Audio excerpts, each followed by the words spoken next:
Hello friends, ಎಲ್ಲರಿಗೂ ನಮಸ್ಕಾರ. ನೀವೆಲ್ಲರೂ ಚೆನ್ನಾಗಿದ್ದೀರಿ ಅಂತ ಭಾವಿಸ್ತೇನೆ. ಈ ವರ್ಷದ ಮೊದಲನೇ ವಿಡಿಯೋವನ್ನು ನಾನಿವತ್ತು ನಿಮ್ಮ ಜೊತೆ ಶೇರ್ ಮಾಡ್ತಾ ಇದ್ದೇನೆ. ಆ್ಯಕ್ಚುಲಿ ನಾವು ವೆಕೇಷನ್ಗೆ ಹೋಗೋ ಪ್ಲ್ಯಾನ್ ಮಾಡ್ತಾ ಇದ್ದೇವೆ. ಹಾಗಾಗಿ ಬೆಳಗ್ಗೆ ನಾನು ಏನೆಲ್ಲ ಐಟಮ್ಸನ್ನು ತೊಗೊಂಡು ಹೋಗಬೇಕು ಅನ್ನೋದನ್ನು ಒಂದು ಶಾರ್ಟ್ ಲಿಸ್ಟ್ ಮಾಡ್ತಾ ಇದ್ದೇನೆ. ಸೊ ಹೆಚ್ಚಿನ ಐಟಮ್ಸನ್ನು ನಾನು ತೆಗೆದಿಟ್ಟಿದ್ದೇನೆ. ಆದರೂ ಕೂಡ ಲಾಸ್ಟ್ ಮೂಮೆಂಟಲ್ಲಿ ಮರೆತು ಹೋಗುವಂಥ ಕೆಲವು ಐಟಮನ್ನು ನಾನಿಲ್ಲಿ ಬರೆದಿಟ್ಕೊಳ್ತಾ ಇದ್ದೇನೆ.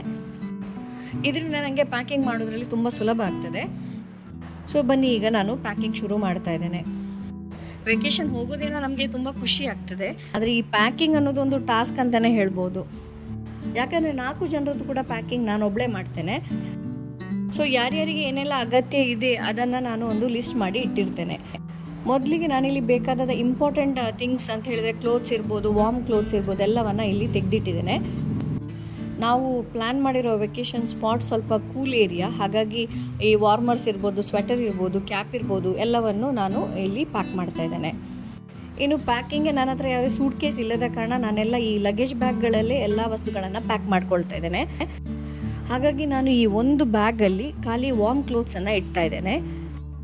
ಸ್ವೆಟರ್, ಶಾಲ್, ಕ್ಯಾಪ್, ಸಾಕ್ಸ್ ಹೀಗೆ ಎಲ್ಲವನ್ನು ಇದರಲ್ಲಿ ಜೋಡಿಸ್ಕೊಳ್ತಾ ಇದ್ದೇನೆ.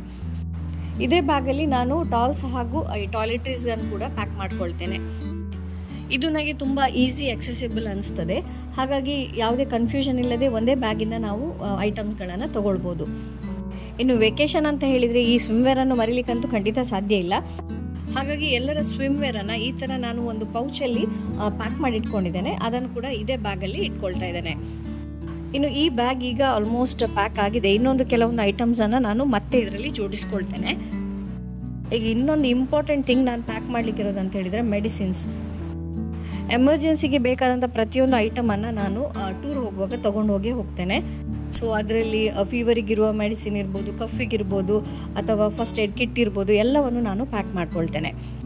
ಇದೆಲ್ಲ ಒಂದೇ ಕಡೆಯಲ್ಲಿ ನನಗೆ ಆರಾಮಾಗಿ ಸಿಗಲಿಕ್ಕೆ ನಾನು ಇದನ್ನು ಒಂದು ಪೌಚಲ್ಲಿ ಅರೇಂಜ್ ಮಾಡಿ ಇಟ್ಕೊಳ್ತೇನೆ. ಸೊ ಇಲ್ಲಿ ಮಾಯ್ಶ್ಚರೈಸರ್ ಇರ್ಬೋದು ಅಥವಾ ವ್ಯಾಸ್ಲಿನ್ ಇರ್ಬೋದು, ಎಲ್ಲವನ್ನು ನಾನು ಇದರಲ್ಲಿ ಇಟ್ಕೊಳ್ತಾ ಇದ್ದೇನೆ. ಹೀಗೆ ಇನ್ನು ಟಾಯ್ಲೆಟ್ರೀಸನ್ನು ಕೂಡ ನಾನು ಒಂದು ಪೌಚಲ್ಲಿ ಅರೇಂಜ್ ಮಾಡಿ ಇಟ್ಕೊಳ್ತಿದ್ದೇನೆ. ಇದರಲ್ಲಿ ಬ್ರಷ್ ಇರ್ಬೋದು, ಟೂತ್ ಪೇಸ್ಟ್ ಇರ್ಬೋದು, ಒಂದು ಸಣ್ಣ ಪೌಚಲ್ಲಿ shampoo, face wash, even soap, perfume ಎಲ್ಲವನ್ನು ಈ ಪೌಚಲ್ಲಿ ಇಟ್ಕೊಳ್ತಾ ಇದ್ದೇನೆ. ಇನ್ನು ಕಾಸ್ಮೆಟಿಕ್ಸ್ ಎಲ್ಲ ಏನಿದೆ ಅದನ್ನೆಲ್ಲ ನಾನು ಇನ್ನೊಂದು ಪೌಚಲ್ಲಿ ಅರೇಂಜ್ ಮಾಡಿ ಇಟ್ಕೊಳ್ತಾ ಇದ್ದೇನೆ.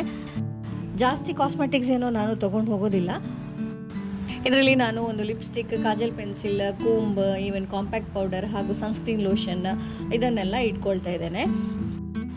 ಈವನ್ ರಬ್ಬರ್ ಬ್ಯಾಂಡ್ಸ್ ಇರ್ಬೋದು, ಕ್ಲಿಪ್ಸ್ ಇರ್ಬೋದು, ಸೇಫ್ಟಿ ಪಿನ್ ಇರ್ಬೋದು, ಎಲ್ಲವನ್ನು ಒಂದೇ ಪೌಚಲ್ಲಿ ನಾವು ಇಡೋದ್ರಿಂದ ತುಂಬ ಹ್ಯಾಂಡಿಯಾಗಿರ್ತದೆ. ಇದೇ ರೀತಿ ಎಲ್ಲ ಹ್ಯಾಂಡ್ ಕೀಸನ್ನು ನಾನು ಈ ಥರ ಇನ್ನೊಂದು ಪೌಚಲ್ಲಿ ಅರೇಂಜ್ ಮಾಡಿ ಇಟ್ಕೊಂಡಿದ್ದೇನೆ. ಇನ್ನು ಕೆಲವೊಂದು ಮಕ್ಕಳ ಚಿಕ್ಕ ಪುಟ್ಟ ಐಟಮನ್ನು ಕೂಡ ಈ ಥರ ಪೌಚಲ್ಲಿ ನಾನು ಅರೇಂಜ್ ಮಾಡಿ ಇಟ್ಕೊಂಡಿದ್ದೇನೆ. ಇನ್ನು ಈ ಒಂದು ಸಣ್ಣ ಡಬ್ಬದಲ್ಲಿ ನಾನು ಚೈನ್ಸ್, ಇಯರಿಂಗ್ಸ್ ಹಾಗೂ ಹಾಗೆ ಸಣ್ಣ ಪುಟ್ಟ ಜ್ಯುವೆಲರಿಗಳನ್ನು ಜೋಡಿಸ್ಕೊಂಡಿದ್ದೇನೆ. ಈ ಥರ ಡಬ್ಬದಿಂದ ಅದು ಡ್ಯಾಮೇಜ್ ಕೂಡ ಆಗಲ್ಲ ಹಾಗೂ ನಮಗೆ ಈಸಿಯಾಗಿ ಸಿಗ್ತದೆ. ಇದರ ಜೊತೆಗೆ ಒಂದು ಬ್ಯಾಗನ್ನು ಕೂಡ ನಾನು ಇಟ್ಕೊಳ್ತೇನೆ. ಅದು ಅಲ್ಲದೆ ಮಗಳದ್ದು ಒಂದು ಬ್ಯಾಗ್ ಇದೆ, ಅದು ಕೂಡ ಇಟ್ಕೊಳ್ತೇನೆ. ಇನ್ ಕೇಸ್ ನಾವೆಲ್ಲರೂ ಲೋಕಲ್ ಆ ಕಡೆ ಈ ಕಡೆ ಹೋಗೋದಿದ್ರೆ ಇದು ಅಲ್ಲಿ ಯೂಸ್ ಆಗುತ್ತೆ. ಇನ್ನು ನೆಕ್ಸ್ಟ್ ಇನ್ನೊಂದು ಲಗೇಜ್ ಬ್ಯಾಗಲ್ಲಿ ನಾನು ಎಲ್ಲ ನಮ್ಮ ಕ್ಲೋತ್ಸನ್ನು ಆರ್ಗನೈಸ್ ಮಾಡಿ ಇಟ್ಕೊಳ್ತೇನೆ. ಇದರಲ್ಲಿ ನಾನು 3 ಲೇಯರ್ ಮಾಡಿ ನಾನು ಬಟ್ಟೆಗಳನ್ನು ಆರ್ಗನೈಸ್ ಮಾಡಿ ಇಟ್ಕೊಳ್ತೇನೆ. 1-2 ದಿವಸಕ್ಕೆ ಬೇಕಾದಂಥ ಅಗತ್ಯವಾದ ಬಟ್ಟೆಗಳನ್ನು ನಾನು ಇಲ್ಲಿ ಪ್ಯಾಕ್ ಮಾಡ್ಕೊಳ್ತಾ ಇದ್ದೇನೆ. ಬಟ್ ಮಕ್ಕಳಿದ್ದ ಕಾರಣ ಸ್ವಲ್ಪ ಎಕ್ಸ್ಟ್ರಾ ಬಟ್ಟೆ ಅಂತೂ ತಗೊಂಡು ಹೋಗಲೇಬೇಕಾಗ್ತದೆ. ಯಾಕೆಂದರೆ ಹೋದ ಪ್ಲೇಸಲ್ಲಿ ಅಂತೂ ನಮಗೆ ವಾಷಿಂಗ್ ಅದೆಲ್ಲ ಏನು ಸಾಧ್ಯ ಆಗಲ್ಲ. ಹಾಗಾಗಿ ಬಟ್ಟೆಗಳು ಎಲ್ಲಿಯಾದರೂ ಬೇಗನೆ ಮಕ್ಕಳದ್ದು ಗಲೀಜಾದರೆ ಅದನ್ನು ಆಗಲೇ ಎಕ್ಸ್ಚೇಂಜ್ ಮಾಡಲಿಕ್ಕೆ ನಮಗೆ ಎಕ್ಸ್ಟ್ರಾ ಬಟ್ಟೆ ಅಂತೂ ಇಟ್ಕೊಳ್ಳೇಬೇಕಾಗ್ತದೆ. ಅದು ಅಲ್ಲದೆ ನಾವು ಹೋಗೋ ಪ್ಲೇಸಲ್ಲಿ ಕೆಸರಲ್ಲಿ ಆಡುವಂಥ ವಾಲಿಬಾಲ್ ಕೋರ್ಟ್ ಕೂಡ ಇದೆ ಅಂತೆ. ಹಾಗಾಗಿ ಎಲ್ಲಿಯಾದರೂ ಬಟ್ಟೆಗಳು ಗಲೀಜಾದರೆ ಎಕ್ಸ್ಟ್ರಾ ಬಟ್ಟೆ ಅಂತೂ ಬೇಕೇ ಬೇಕಾಗುತ್ತಲ್ಲ. ಹಾಗಾಗಿ ನಾನು ಕೆಲವೊಂದು ಎಕ್ಸ್ಟ್ರಾ ಥಿಂಗ್ಸನ್ನು ಇಲ್ಲಿ ಇಟ್ಕೊಂಡಿದ್ದೇನೆ. ಇನ್ನು ಎಲ್ಲ ಪೌಚಸನ್ನು ಕೂಡ ನಾನು ಸ್ಪೇಸ್ ಇದ್ದ ಹಾಗೆ ಎಲ್ಲ ಬ್ಯಾಗ್ಗಳಲ್ಲಿ ಪ್ಯಾಕ್ ಮಾಡ್ಕೊಳ್ತಾ ಇದ್ದೇನೆ. ಯಾವ ಪೌಚಲ್ಲಿ ಏನಿದೆ ಅಂತ ಗೊತ್ತಿದ್ದ ಕಾರಣ ಯಾವಾಗಲೇ ಇಮಿಡಿಯೇಟಾಗಿ ಏನಾದರೂ ವಸ್ತು ಬೇಕಾದರೆ ನಮಗೆ ಸುಲಭದಲ್ಲಿ ಇದನ್ನು ತೆಗೆದುಕೊಳ್ಬೋದು. ಹೀಗೆ ನಾನು ನನ್ನ ಲಗೇಜನ್ನೆಲ್ಲ ಪ್ಯಾಕ್ ಮಾಡ್ಕೊಳ್ತಿದ್ದೇನೆ. ನಿಮ್ಮಲ್ಲೂ ಪ್ಯಾಕಿಂಗಿಗೆ ರಿಲೇಟೆಡ್ ಏನಾದರೂ ಟಿಪ್ಸ್ ಇದ್ದಲ್ಲಿ ಖಂಡಿತವಾಗಿಯೂ ಕಮೆಂಟಲ್ಲಿ ಶೇರ್ ಮಾಡಿ. ಸೊ ಹೀಗೆ ನಮ್ಮ ಒಂದು ಬ್ಯಾಗ್ ಅಂತೂ ಕಂಪ್ಲೀಟ್ಲಿ ಪ್ಯಾಕ್ ಆಯಿತು. ಇನ್ನು ಉಳಿದಿರೋ ಐಟಮನ್ನು ಇನ್ನೊಂದು ಬ್ಯಾಗಲ್ಲಿ ನಾನು ಪ್ಯಾಕ್ ಮಾಡಿ ಇಟ್ಕೊಳ್ತೇನೆ. ಇದು ಜಸ್ಟ್ ಒಂದು ಬೇಸಿಕ್ ನಮ್ಮದು ಪ್ಯಾಕಿಂಗ್ ಮುಗ್ದು ಹೋಗಿದೆ. ಇನ್ನೂ ಹಲವೊಂದು ಐಟಮ್ಗಳನ್ನು ನಮಗೆ ತೆಗೆದಿಡ್ಲಿಕ್ಕಿದೆ. ಬನ್ನಿ ಇನ್ನೂ ನೋಡೋಣ ಯಾವುದೆಲ್ಲ ಐಟಮ್ಸನ್ನು ನಾನು ಜೋಡಿಸ್ಕೊಳ್ತಾ ಇದ್ದೇನೆ ಅಂತ. ಸೊ ಹಾಗಾಗಿ ಪ್ರತಿ ಸಲ ನಾವು ಪ್ಯಾಕಿಂಗ್ ಮಾಡುವಾಗ ಫಸ್ಟ್ ಒಂದು ಲಿಸ್ಟ್ ಮಾಡಿ ಇಟ್ಕೊಂಡ್ರೆ ಅದು ತುಂಬ ಸುಲಭ ಆಗ್ತದೆ. ಯಾಕಂತ ಹೇಳಿದರೆ ಒಂದು ಸಲ ಪ್ಯಾಕಿಂಗ್ ಆದಮೇಲೆ ನೀವು ಯಾವುದು ಇಟ್ಟಿದ್ದೀರಿ ಯಾವುದು ಇಡಲಿಲ್ಲ ಅಂತ ಹೇಳೋದು ಮರೆತು ಹೋಗುತ್ತೆ. ಸೊ ಐಟಮ್ಸನ್ನೆಲ್ಲ ಇಟ್ಮೇಲೆ ನಾನು ಫೈನಲಿ ಒಂದು ಟಿಕ್ ಮಾಡಿ ಎಲ್ಲವನ್ನು ಕ್ರಾಸ್ ಚೆಕ್ ಮಾಡಿಬಿಡ್ತೇನೆ. ಸೊ ನಾವು ಹೇಗೂ ಡ್ರೈವಲ್ಲಿ ಹೋಗೋ ಕಾರಣ ಈ ಎಕ್ಸ್ಟ್ರಾ ಚಪ್ಪಲ್ಸ್ ಎಲ್ಲ ಏನಿದೆ ಅದನ್ನೆಲ್ಲ ಇಟ್ಕೊಳ್ತಾ ಇದ್ದೇವೆ. ನಾವು ಹೋಗೋ ಪ್ಲೇಸಲ್ಲಿ ಈವನ್ ಟ್ರೆಕ್ಕಿಂಗ್ ಕೂಡ ಇದೆ ಅಂತೆ, ಹಾಗಾಗಿ ಶೂಸ್ಗಳನ್ನೆಲ್ಲ ನಾನು ಪ್ಯಾಕ್ ಮಾಡಿ ಇಟ್ಕೊಳ್ತಾ ಇದ್ದೇನೆ. ಸೊ ಇದಕ್ಕೊಂದು ಬೇರೆ ಬ್ಯಾಗನ್ನು ನಾನು ತೆಗೆದಿಡಲ್ಲ, ಯಾಕಂತ ಹೇಳಿದರೆ ಈ ಪಾಲಿಥೀನ್ ಬ್ಯಾಗಲ್ಲೇ ನಾನು ಎಲ್ಲವನ್ನು ತೊಗೊಂಡು ಹೋಗ್ತಾ ಇದ್ದೇನೆ. ನೋಡಿ, ಕೊನೆಗೆ ನೆನಪಾಯಿತು, ನಾವು ಹೋಗುವಂಥ ಏರಿಯಾ ಫಾರೆಸ್ಟ್ ಏರಿಯಾ, ಹಾಗಾಗಿ ಈ ಮಸ್ಕಿಟೋ ರಿಪೆಲೆಂಟ್ ಅಂತೂ ಬೇಕೇ ಬೇಕು. ಅದು ನಾನು ಮರ್ತು ಹೋಗಿಬಿಟ್ಟಿದ್ದೆ, ಅದನ್ನು ಕೂಡ ನಾನು ನನ್ನ ಮೆಡಿಸಿನ್ ಕಿಟ್ಟಲ್ಲಿ ಇಟ್ಕೊಳ್ತಾ ಇದ್ದೇನೆ. ಇನ್ನು ಫೋಟೋ ತೆಗಿಲಿಕ್ಕೂ ಹಾಗೂ ಕೆಲವೊಂದು ವಿಡಿಯೋ ಮಾಡಲಿಕ್ಕೆ ನಾನು ಈ ಸೆಲ್ಫಿ ಸ್ಟಿಕ್ಕನ್ನು ನನ್ನ ಜೊತೆ ತೊಗೊಂಡು ಹೋಗ್ತಾ ಇದ್ದೇನೆ. ಇದೆಲ್ಲವನ್ನು ನಾನು ಈ ಒಂದು ಬ್ಯಾಗಲ್ಲಿ ಅರೇಂಜ್ ಮಾಡಿ ಇಟ್ಕೊಳ್ತೇನೆ. ಇನ್ನು ಕೊನೆಗೆ ಈ ಚಾರ್ಜರನ್ನೆಲ್ಲ ನಾನು ಇಟ್ಕೊಳ್ತಾ ಇದ್ದೇನೆ. ಸೊ ಎಲ್ಲ ಚಾರ್ಜರನ್ನು ನಾನು ಒಂದೇ ಪೌಚಲ್ಲಿ ಹೀಗೆ ಆರ್ಗನೈಸ್ ಮಾಡಿ ಇಟ್ಕೊಳ್ತೇನೆ. ಇನ್ನು ರಿಟರ್ನ್ ಬರುವಾಗ ಕೂಡ ನಾನು ಇದೇ ಪೌಚಲ್ಲಿ ಎಲ್ಲವನ್ನು ಆರ್ಗನೈಸ್ ಮಾಡಿ ಇಟ್ಕೊಂಡು ತಗೊಂಡು ಬರ್ತೇನೆ. ಇದರಿಂದ ನೀವು ಹೋಗುವಾಗ ಹೇಗೆ ತಗೊಂಡು ಹೋಗಿದ್ರೆ ಬರುವಾಗಲೂ ಅದೇ ಥರ ಪ್ಯಾಕ್ ಮಾಡಲಿಕ್ಕೆ ಸುಲಭ ಆಗ್ತದೆ. ಅದು ಅಲ್ಲದೆ ನಾವು ಹೋದಲ್ಲಿ ವಸ್ತುಗಳನ್ನು ಮರ್ತುಕೊಂಡು ಬರುವಂಥ ಚಾನ್ಸಸ್ ಕೂಡ ಕಡಿಮೆ ಇರ್ತದೆ. ನಾನು ಆಗ ನಿಮಗೆ ಹೇಳಿದಾಗೆ ನಾವು ಡ್ರೈವಲ್ಲಿ ಹೋಗ್ತಾ ಇದ್ದೇವೆ ಅಂತ ಹೇಳಿ, ಹಾಗಾಗಿ ನಾನು ಸ್ವಲ್ಪ ಎಕ್ಸ್ಟ್ರಾ ಪಾಲಿಥೀನ್ ಬ್ಯಾಗ್ಸನ್ನು ನಾನು ಕಾರಲ್ಲಿ ಇಟ್ಕೊಳ್ಳಿಕ್ಕೆ ಫೋಲ್ಡ್ ಮಾಡಿ ಇಟ್ಕೊಳ್ತಾ ಇದ್ದೇನೆ.